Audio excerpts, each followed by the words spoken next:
Se están cumpliendo 500 años del 31 de octubre de 1517, un momento en que un monje agustino de apenas 34 años de edad fijó unas tesis religiosas a las puertas de una iglesia de Wittenberg, allá en Alemania. Empezó así la Reforma Protestante. Para hablar sobre la importancia de esa Reforma Protestante, yo quiero dar la bienvenida al doctor Luis de la Barreda. Él es coordinador fundador del Programa Universitario de Derechos Humanos de la UNAM, especialista en derechos humanos, muy respetado en nuestro país. Luis de la Barreda, gracias por estar con nosotros.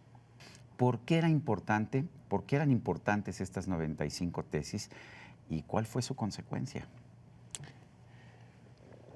Martín Lutero era doctor en la Sagrada Escritura, era un hombre muy estudioso y era un hombre muy apasionado, y le indignaba ver la corrupción que había en la Iglesia de Roma, en el Vaticano. Le indignaba que se vendieran las indulgencias, que se perdonaran los pecados pagando cantidades de dinero. Incluso las indulgencias servían para quienes estaban atorados, por decirlo de alguna manera, en el purgatorio. Y por otra parte, no estaba de acuerdo con la interpretación que de las Sagradas Escrituras hacía la Iglesia, y entonces fijó sus 95 tesis con una interpretación distinta del cristianismo, con una teoría ciertamente muy novedosa. ¿Era un hereje para la Iglesia Católica? Era un hereje, en efecto. ¿O lo fue? ¿Fue declarado con el tiempo un hereje? Fue declarado un hereje, pero lo que estaba haciendo era una herejía. El Papa León X lo insta a que se retracte. Lutero no se retracta. Quema la bula del Papa en Wittenberg y posteriormente es excomulgado.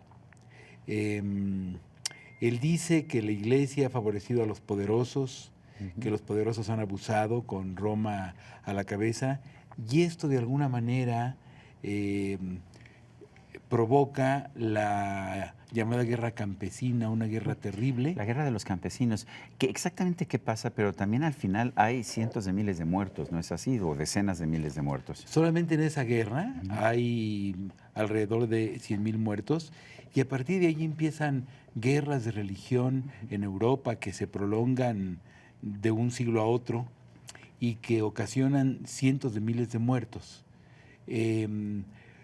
Lutero decía que la palabra de Cristo exigía ser proclamada aunque se acabara el mundo.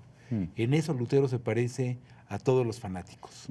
No importa que se acabe el mundo. Un Savonarola, alguien que quiere imponer su visión de la religión, sin duda, pero una visión de la religión saludable porque sí cuestionaba los vicios de la Iglesia Católica. Una visión de la religión muy saludable y muy valiente, porque era difícil enfrentarse a la Iglesia siendo sacerdote, y que además tiene cosas muy interesantes. No admite los sacramentos, sino 3 de ellos: el bautismo, la penitencia interna ante Dios y la cena, la última cena de Cristo, el pan y el vino, aunque no cree en la transustanciación. Pero Lutero también...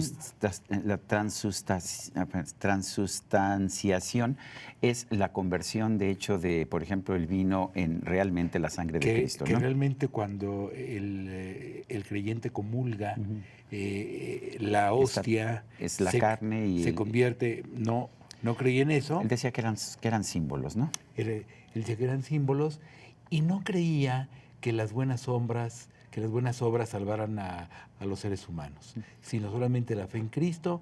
Cristo había de alguna manera cubierto, solamente la fe, cubierto a los hombres del pecado de Adán. El pecado de Adán había hecho que los hombres perdieran el libre albedrío, entonces no tenía mérito ninguna obra, sino solamente la fe en Cristo. Proclamaba la libertad religiosa, decía que los sacerdotes no eran necesarios porque cada creyente debía interpretar las escrituras. Ya había imprenta, eso ayuda mucho, pero él en su iglesia decía que que no eran necesarios los sacerdotes, pero en la iglesia luterana había clérigos y él siguió siendo clérigo. Y en su iglesia se persiguió con la misma hazaña, con la misma crueldad a los herejes de su iglesia que como perseguía la iglesia católica a sus herejes. O sea que sí, un cambio de teología, un cambio de filosofía, pero al mismo tiempo se mantenía esta misma vara estricta contra quien quiera que pensara diferente. Lutero apoyó y alentó la quema de las brujas en Europa. Solamente en Alemania se quemaron alrededor de 25,000 y aprobó también los tormentos contra los que no eran creyentes de sus interpretaciones religiosas, como después actitud que posteriormente tuvo Calvino, por ejemplo. Entonces, estos revolucionarios que dicen la única palabra es la que yo interpreto, normalmente se convierten después en terribles persecutores. Aceptó el matrimonio de los sacerdotes, cuéntanos. Aceptó el matrimonio de los sacerdotes, una de sus tesis era contra el celibato, se casó. De hecho, lo que él decía es que la Biblia, que las Sagradas Escrituras no tenían nada en contra del celibato. Así es, y no lo tienen en realidad. Sabemos que durante muchos siglos no hubo celibato, el celibato fue acordado muchos siglos después de Cristo por la Iglesia Católica. Y en eso Lutero fue totalmente congruente, se casó. Así es. Estamos acostumbrados a ver la historia y a sus personajes como héroes y villanos. Me da un poco la impresión, por lo que nos has contado en estos momentos, que Martín Lutero no era ni un héroe ni un villano, sino una extraña combinación de los dos. ¿Estoy en lo cierto? Fue un hombre valiente, fue un hombre que tuvo una interpretación original de las Sagradas Escrituras, pero fue un persecutor sumamente cruel y fue un hombre de una intolerancia terrible. Por ejemplo, él decía que había que destruir totalmente las sinagogas y las escuelas de los judíos y no dejar ni siquiera las cenizas de ellos. ¿Tradujo la Biblia? Tradujo la Biblia. En alemán, y tengo entendido que el alemán contemporáneo depende mucho de esta traducción de la Biblia, ¿no es así? La tradujo al alto alemán, en una curiosa reclusión, porque un príncipe alemán, para protegerlo de la iglesia, dijo que lo iba a recluir en su castillo, una especie de arresto domiciliario. Más que un arresto, fue un año sabático o varios años sabáticos para Lutero, que aprovechó para hacer una traducción de la Biblia, y esto lo coloca como uno de los escritores alemanes más importantes de la historia. Tengo entendido que la Iglesia Católica, a la Iglesia Católica no le gustaba que la gente leyera la Biblia y por eso en realidad no aceptaba las traducciones. ¿Estoy en lo cierto? Así es, para la Iglesia la única interpretación era la que se desprendía de los concilios ecuménicos y no consideraba que cada creyente pudiera interpretar la palabra sagrada. Se convirtió también en un personaje muy seguido, muy popular, en un héroe político, ¿no es así? De alguna forma había mucha gente que lo veía a él como la verdadera guía, no solamente espiritual, sino política de los principados, de los reinos alemanes, por decirlo de alguna forma. Se nos olvida que en aquella época no había una sola Alemania como nación-estado. Los príncipes lo protegen.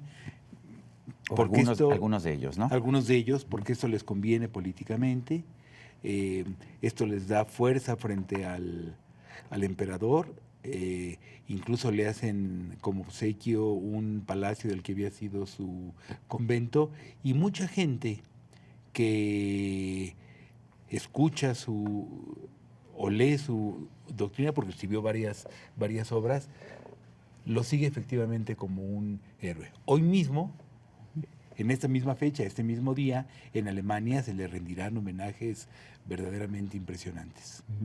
Hay quien dice que de hecho es el origen de la forja de la nación alemana. ¿Es cierto eso también?